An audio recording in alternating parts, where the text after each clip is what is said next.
Hello friends, welcome to PG study YouTube channel. ये हमारा part number 10 है। और एक चीज़ आज कि आज अभी 5 सितंबर है, तो सभी को हैप्पी टीचर्स डे। और टीचर्स डे की मनपूर्वक बहुत मतलब काफ़ी सारे शुभकामनाएं आपको। ठीक है ना। तो हमारा जो आज का सीधा चलते हैं अब मेरे टॉपिक की तरफ, ज़्यादा कुछ दिक्कत नहीं, मतलब टाइम नहीं गवाएंगे। तो सबसे फर्स्ट वाला जो क्वेश्चन है कि science square 1010 plus cos square 1010। तो यहाँ पे देखो इसका क्या होगा, सिंपल इसका जो आंसर होता है, आप सभी को एक स्टैंडर्ड आइडेंटिटी होती है ट्रिग्नोमेट्री जो सबको पता होती है कि sine square theta plus cos square theta क्या होता है, 1 होता है। ये सिंपल है और मोस्ट इंपॉर्टेंट। लेकिन एक चीज़, यदि एग्जाम प्रेशर की वजह से आपको ये याद नहीं होता है, तो आप इसको क्वेश्चन को काफ़ी लिप करते हैं, तो इसको थोड़ा ध्यान रखिएगा। काफ़ी सिंपल क्वेश्चन है। कुछ ऐसे भी बोलेंगे इतना इजी क्यों है, लेकिन इजी इजी काफ़ी सारा एग्जाम प्रेशर की वजह से इजी इजी काफ़ी गलत हो जाता है। तो सिंपल है कि जितना देने की कोशिश करूँगा, अच्छा कंटेंट देने की कोशिश करूँगा। ये हमारा क्वेश्चन नंबर फर्स्ट है। उसके बाद क्वेश्चन नंबर नेक्स्ट है cos 1 degree plus sorry dot मतलब into cos 2 degree cos 3 degree up to the cos 179 degree. अब इसमें क्या होता है, सबको पता होगा कि कॉस 90 की वैल्यू क्या होती है, 0 होती है। अब कॉस 90 की वैल्यू यदि 0 होती है, तो 0 इंटू एनी टर्म क्या होता है, 0 होता है। तो मतलब हमारा ऑप्शन नंबर सी क्या होगा, करेक्ट होगा। ये भी एक इंपॉर्टेंट और काफ़ी पूछा जाने वाला क्वेश्चन है। तो मैंने मतलब काफ़ी रिलेवेंट कंटेंट आपको देने के प्रयास करता रहूँगा। उसके बाद क्वेश्चन नंबर नेक्स्ट है, काफ़ी इंपॉर्टेंट क्वेश्चन है और सबसे ज़्यादा पूछे जाने वाला क्वेश्चन है। तो इसमें देखो क्या होगा, तो इसमें होगा, सॉरी 2 मिनट, हाँ तो नहीं देखते। अब देखो क्या होगा, एक थैले में ₹5, ₹2 और 1 रुपये के सिक्के हैं जिनका योग है। मतलब देखो यहाँ पे पूरी जो टोटल रकम है उसका योग दिया है, मतलब सम दी, मतलब पूरे पैसों की सम दी है, ना कि सिक्कों की सिक्कों की सम दी है। ठीक है ना, ये याद रखना थोड़ा। इस ऐसे क्वेश्चन में, ऐसे कंसेप्ट में सिर्फ वहीं पे थोड़ा बहुत आपको ध्यान रखना पड़ता है। आगे देखो, सिक्कों की संख्याओं का अनुपात। अब यहाँ पे दिया है कि सिक्कों की संख्याओं का अनुपात क्रमशः 4:6:9 है। तो थैले में ₹2 के कितने सिक्के, सिंपल निकालना है कि हमें ₹2 की कितने सिक्के थैली में, ये निकालना है। अब देखो यहाँ पे क्या दिया है, अभी कभी कभी यहाँ पे क्या दिया जाता है कि टोटल, मतलब टोटल जो होते हैं ना, सिक्कों की संख्या दी जाती है, टोटल सिक्कों की संख्या। लेकिन यहाँ पे क्या, सिक्कों का योग की संख्या है, मतलब टोटल कितने सम होनी है। ठीक है ना। अब देखो यहाँ पे टोटल ₹5 की कितनी, ₹5 की सिक्कों की संख्याओं का अनुपात, जैसे यहाँ पे दिया है कि अब 5 के लिए 4 दिया है, जैसे कि ₹2 के लिए 6 दिया है और ₹1 के लिए 9 दिया। अब मान के चलो कि एक्स कोई टर्म है जो सबको मल्टीप्लाई करने वाले हैं। तो अब देखो 4 इंटू 5 कितना होगा टोटल, यहाँ पे कितने 20 सिक्के मान के चलो हो जाएंगे। मतलब यहाँ पे हमें क्या निकालना है, सिंपल एक्स की वैल्यू निकालना है। 20 प्लस यहाँ पे क्या होगा, 6 इंटू 2 होगा 12x प्लस 9 इंटू 1 कितना होगा 9x। टोटल टोटल मतलब टोटल जो हो गया उसका टोटल कितना है, 410 है। ये तो आपको आई होप की समझ आ गया होगा, मतलब दिया ही है कंटेंट। अब यहाँ पे देखो 20 प्लस 12 कितना हो जाएगा, 32 प्लस 9 कितना होगा 41x इज इक्वल टू 410, मतलब x इज इक्वल टू क्या आ गया 10 आ गया।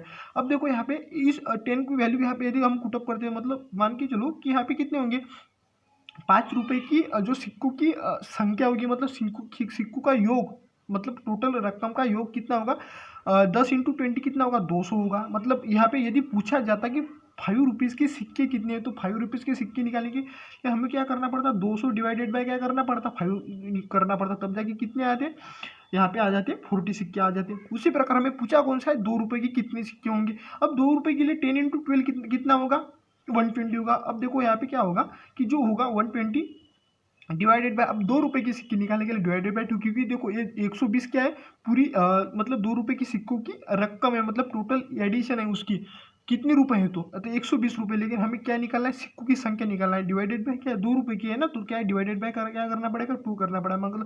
मतलब ये कितने सिक्के आएंगे, यहाँ पे आएंगे 60 सिक्के। मतलब हमारे ये वैसे आंसर हमें यही चाहिए था, ऑप्शन नंबर सी से करेक्ट होगा, क्योंकि हमें ₹2 के सिक्के पूछे। यदि पूछा जाता कि ₹1 के सिक्के कितने होंगे, कितने होंगे 9 इंटू 10 कितने होंगे 90, मतलब कितने 90 सिक्के। अब सिंपल है कि हमें क्या, आप इसको टैली भी कर सकते हो। हमें क्या दिया है कि जो हमें संख्या, सिक्कों की संख्याओं का अनुपात 4:6:9 दिया है, जैसे कि यहाँ पे देख सकते हो 4:6 यहाँ पे 9 हो गया। ठीक है ना। आई होप आपको समझ आ गया होगा, नहीं आ गया हो तो आप फिर से देखिएगा। और इसके ऊपर एक नया भी कंसेप्ट पता है कि यहाँ पे तो योग दिया है सिक्कों का, मतलब टोटल कितनी रकम है उसका योग दिया, लेकिन कभी कभी सिक्कों की संख्याओं का योग दिया जाता है। सिक्कों की संख्याओं का योग मतलब कितने सिक्के हैं करके ये दिया जाता है। यहाँ पे हमें वैल्यू दी है कितने सिक्के मतलब टोटल। तो ये थोड़ा बहुत आपको इसको ध्यान रखना है, ठीक है ना। उसके बाद क्वेश्चन नंबर नेक्स्ट है, किसी वस्तु के भाव में 25% की कमी हो गई किंतु वस्तु की दैनिक बिक्री में 30% की वृद्धि हो जाए तो परिणाम स्वरूप दैनिक बिक्री से प्राप्त धनराशि कितनी हो जाएगी। सिंपल हमें क्या निकालना है कि यहाँ पे क्या होगा, मतलब लॉस होगा प्रॉफिट होगा वो भी निकालना है। तो यहाँ पे देखो किसी वस्तु के भाव में यदि मान के चलो हमें बेस मान के चलो कि 100 यहाँ पे रकम है और क्या 100 ही मतलब बिक्री मतलब दैनिक क्या है बिक्री है।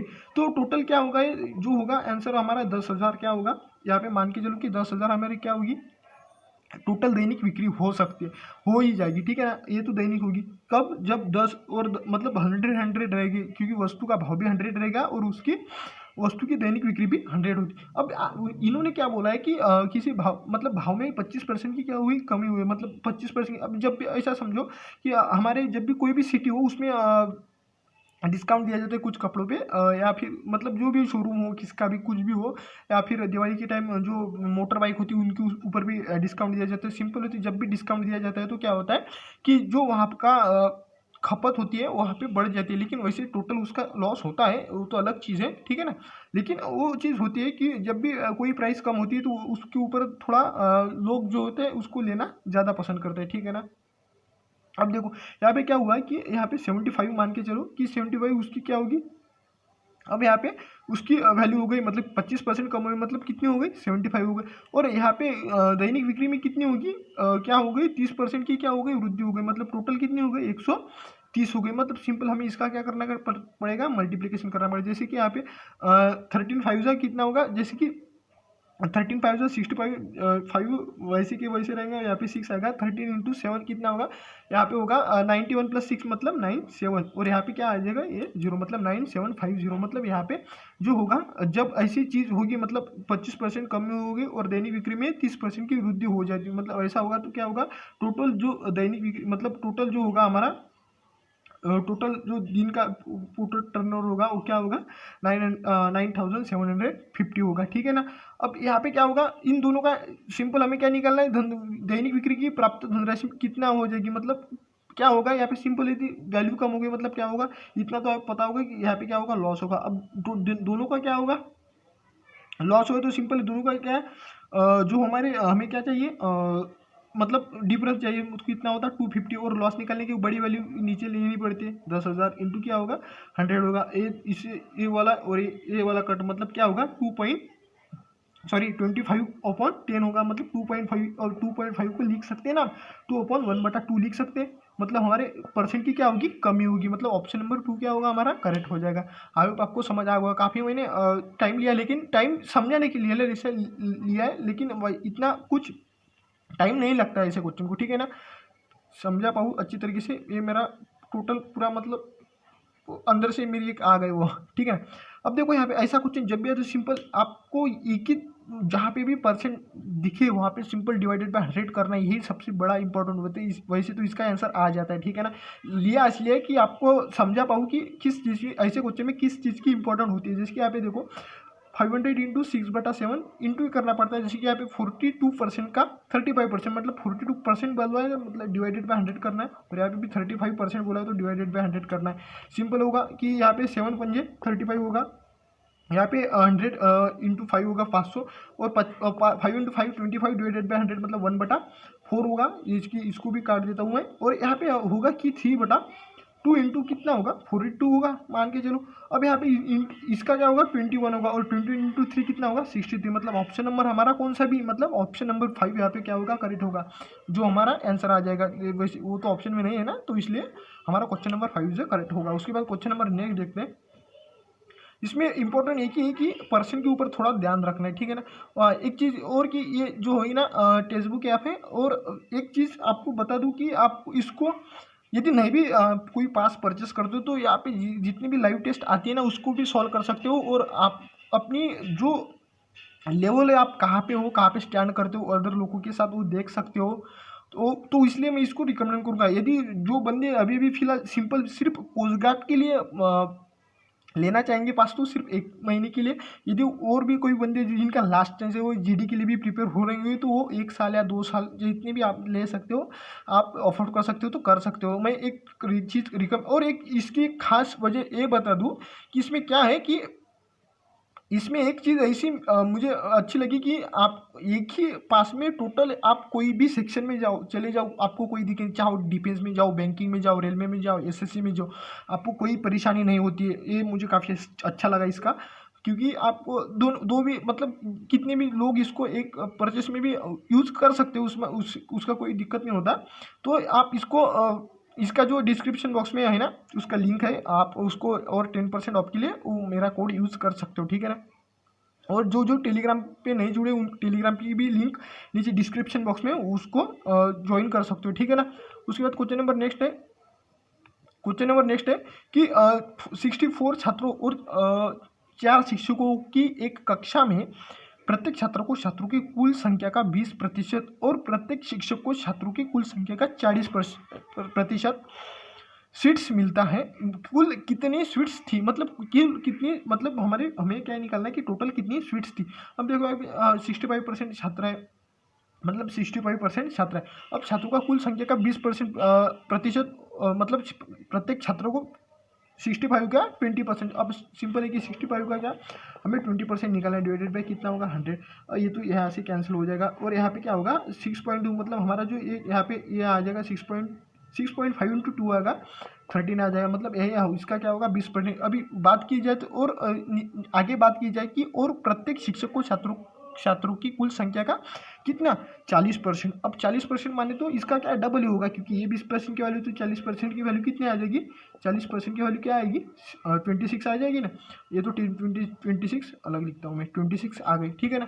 अब देखो यहाँ पे ये प्रत्येक के लिए है ना, ये भी प्रत्येक के लिए और ये किसके लिए, प्रत्येक शिक्षक के लिए, प्रत्येक छात्र के लिए। अब टोटल छात्र कितने 65 इंटू 13 करना पड़ेगा, टोटल 65 इंटू 13 प्लस करना पड़ेगा जो होगा 26 इंटू टोटल शिक्षकों की संख्या कितनी 4 है, ठीक है ना। अब इसको सिंपल इसके मल्टीप्लिकेशन करके क्या करना पड़ेगा, हमें एडिशन करना पड़ेगा। 13 इंटू 5 5 का 65 यहाँ पे और यहाँ पे, और 13 इंटू 6 कितना हो जाएगा 78 प्लस 6 कितना होगा 9 सॉरी 8 30 सॉरी 35 65 13 इंटू 6 78 प्लस 6 मतलब कितना होगा, आई होप कि 84 होगा, प्लस यहाँ पे 6 4 जा 14 सॉरी 24 4 यहाँ पे 2 और 4 2 जा यहाँ पे, मतलब टोटल कितना का 110, मतलब यहाँ पे 5 9 सॉरी,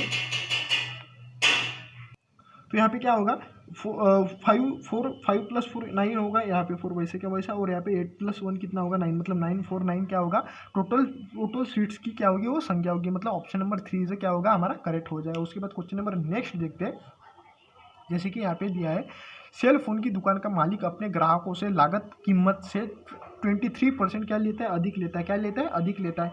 यदि एक ग्राहक से सेल फोन के लिए 7,011 रुपये अदा करे तो एक ग्राहक, मतलब एक ग्राहक कोई जो 7,011 रुपये क्या करे अदा करे, तो सेल फोन की लागत मूल्य ने वो कॉस्ट वाइज हमें मार्क प्राइस निकालना है, जैसे कि जो भी हो क्वेश्चन के हिसाब से। अब देखो यहाँ पे क्या है 23% ज़्यादा अधिक लेता है, मतलब 123 की वैल्यू क्या होगी, मतलब कितने अदा करता है 7,011 रुपये, ठीक है ना। 123% की वैल्यू 7,011। अब हमें वैल्यू किसकी निकालनी है 100 की वैल्यू निकालनी है। ऑप्शन क्या होगा सिंपल, इसका क्या क्रॉस मल्टीप्लिकेशन करना 100 इंटू क्या होगा 7,011 डिवाइडेड बाई 1 2 3, सॉरी इसका थोड़ा आवाज़ आएगा वो बाहर से, तो उसके लिए सॉरी। हाँ तो ठीक है, सॉरी यार बंद कर भी भाई। हाँ तो देखो 123। अब ऐसे क्वेश्चन बड़े बड़े जब भी कैलकुलेशन आए तो थोड़ा दिमाग लगाना। अब देखो यहाँ पे 12 इंटू 5 कितना होगा 12 पंजे कितना होगा 60। अब यहाँ पे वैल्यू तो 60 से बड़ी है, ठीक है ना। और यहाँ पे 12 इंटू यदि हम 6 करते तो क्या होगा 12 6 था 72 होगा, मतलब यहाँ पे उसकी उससे छोटी वैल्यू चाहिए। अब देखो यहाँ पे यूनिट डीजे पे क्या है 3 है, और यहाँ पे क्या है, यहाँ पे 1 आना चाहिए। मतलब अब 3 के कौन सा मल्टीपल यहाँ पे 1 आएगा, मतलब 3 7 का 21 आता है। मतलब सिंपल यहाँ पे क्या 50 और 60 के बीच वैल्यू चाहिए हमें। तो अब 50 और 60 के बीच वैल्यू चाहिए, और यहाँ पे यूनिट डीजे पे क्या आना चाहिए 1, और 3 7 का क्या होता है 21 होता है। मतलब यहाँ पे क्या आ जाएगा यहाँ पे 57 डायरेक्ट। मतलब आपको यदि आपकी कैलकुलेशन चाहिए तो आप तभी ऐसे कर सकते हो, नहीं तो फिर आपको उसको लंबा भी गिरेगा, उसमें कोई दिक्कत नहीं। लेकिन आपको आ जाता है जब भी क्वेश्चन सॉल्व करो। तो एक इंपॉर्टेंट चीज़ होती है जब भी हम क्वेश्चन सॉल्व करें, और 57 इंटू 100 करना पड़ेगा, क्या होगा 5700 होगा। मतलब हमारा ऑप्शन नंबर यहाँ पे कौन सा होगा, ऑप्शन नंबर 5 इज करेक्ट होगा, क्योंकि वो जो हमारा 5700 जो ऑप्शन में नहीं है ना, तो हमारा ऑप्शन नंबर 5 से क्या होगा करेक्ट होगा। आई होप आपको समझ आ गया होगा। और ये कैलकुलेशन कैसे की इसके लिए आप पुनः वीडियो देख सकते हो, काफ़ी इजी है वो। लेकिन आपको यदि सॉल्व करते तो काफ़ी दिक्कत हो सकती है उसमें, लेकिन आपको यदि थोड़ा बहुत उसमें पहचान होती है क्वेश्चन की कैसे लड़ना है, तो उसके लिए काफ़ी इजी हो सकता है। अब देखो किसी वस्तु को रुपीज 436 पर बेचने से उतनी ही हानि होती है जितना कि उस वस्तु को 464 में बेचने से लाभ होता है। अब देखो, अब मान के चलो जब अब लाभ कब होगा इतना तो बता सकते हो आप, जब भी प्रॉफिट होगा। क्या कब प्रॉफिट कब होगा, जब हमारी प्रॉफिट कब होगा जब जो हमारी कॉस्ट प्राइस होगी ना, वो क्या होगी हमारी कॉस्ट प्राइस क्या होगी, कम होगी। किससे, सेलिंग प्राइस से, तभी आपको प्रॉफिट होगा। मतलब हमारी कोई भी चीज़ है हमने 100 में ली, और क्या किस में बेची 120 में बचे, मतलब हमारे 20 रुपये का क्या हमें प्रॉफिट हुआ है। उसी प्रकार यहाँ पे क्या देखो, मान के चलो कोई एक एक्स वाली, मान के चलो एक्स कॉस्ट प्राइस है। अब देखो किसी वस्तु, अब हानि सबसे प्रथम यदि 436 में बेचती तो क्या होता है, हानि होता है। अब देखो मान के चलो, मतलब कॉस्ट प्राइस क्या होगी यहाँ पे बड़ी होगी, तभी हानि होगी ना, कॉस्ट प्राइस बड़ी होगी और कम पैसे में। मतलब हानि कब होती है, जब कोई 100 की कोई वस्तु है और हमने उसमें 80 में बेच दी, मतलब 20% की हमें क्या हुई, हानि हुई है। हमारे ऊपर ही वो 20% का खर्चा गिरा है, ठीक है ना। अब देखो कॉस्ट प्राइस, मतलब यहाँ पे कॉस्ट प्राइस क्या होगी, यक्स होगी। और मान के चलो कि हमें क्या चाहिए, प्रॉफिट चाहिए। अब सॉरी हानि हुई, मतलब यक्स माइनस क्या होगी 436 होगा। अब यहाँ पे इधर क्या हुआ, प्रॉफिट हुआ। प्रॉफिट कब होगा, जब हमारी जो होगी सेलिंग प्राइस क्या होगी, कम होगी। अब यहाँ पे सेलिंग प्राइस क्या होगी, कम होगी, मतलब प्रॉफिट हुआ है। ऑब्वियस है कि प्रॉफिट कब होगा, जब जो हमारी जो प्राइस होगी सेलिंग प्राइस बड़ी होगी। यहाँ पे सेलिंग प्राइस कितनी दी है 464 माइनस कितना होगा कॉस्ट प्राइस जो भी वही लेनी पड़ेगी, क्या होगी एक्स होगी मान के चलो। या तो फिर आपको एक्स को सी पी भी लिख सकते हो कॉस्ट प्राइस, ठीक है ना। अब देखो एक्स इधर या जाए या फिर एक्स इधर आए, या क्या होगा 2x, और 464 प्लस 436 कितना होगा 900 होगा। इधर आएगा क्या होगा प्लस होगा, ठीक है ना। तो यहाँ पे होगा 900, मतलब एक्स की वैल्यू कितनी आ जाएगी 450 आ जाएगी, ठीक है ना। मतलब एक्स ही तो हमें निकालना था, क्या होगा उस वस्तु के क्रय मूल्य ज्ञात कीजिए। मतलब हमारा कॉस्ट प्राइस हमें निकालना था, कितने आ गया वो 450 रुपये। तो यही हम उसकी क्या थी, कॉस्ट प्राइस थी, ठीक है ना।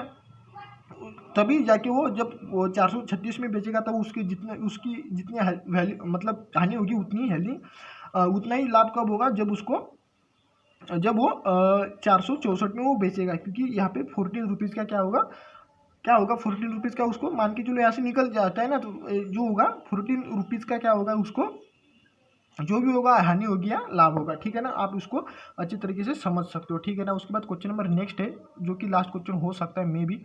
हाँ, तो घोड़े को 570 रुपये में बेचने पर व्यापारी को 5% की क्या होती है, हानि होती है। और 5% का लाभ कमाने के लिए वो किस मूल्य पर बेचेगा। अब सिंपली हमें क्या निकाले, मतलब यहाँ पे 570 में जब बेचेगा तो क्या होगा 5% की उसको क्या हो रही हानि हो रही, मतलब कितनी की 95% के लिए वो बेच रहा है। उसी प्रकार उसको वैल्यू किसकी निकालनी है, 100 मतलब 5% लाभ कमाने के लिए कितने रुपए में बेचेगा, मतलब 105% की क्या निकालने वाली। उसके लिए क्या करना पड़ेगा, सिंपल क्रॉस मल्टीप्लीकेशन। तो क्या होगा 105 इंटू 570 डिवाइडेड बाई कितना होगा 95। अब सिंपल 95 इंटू मान के चलो 9 पंजे कितना होगा 45, और यहाँ पे 9 इंटू 6 कितना होगा, जैसे कि यहाँ पे आ जाएगा हमारा 6 ही आ जाएगा, मतलब 54 आ जाएगा ना, मतलब 540।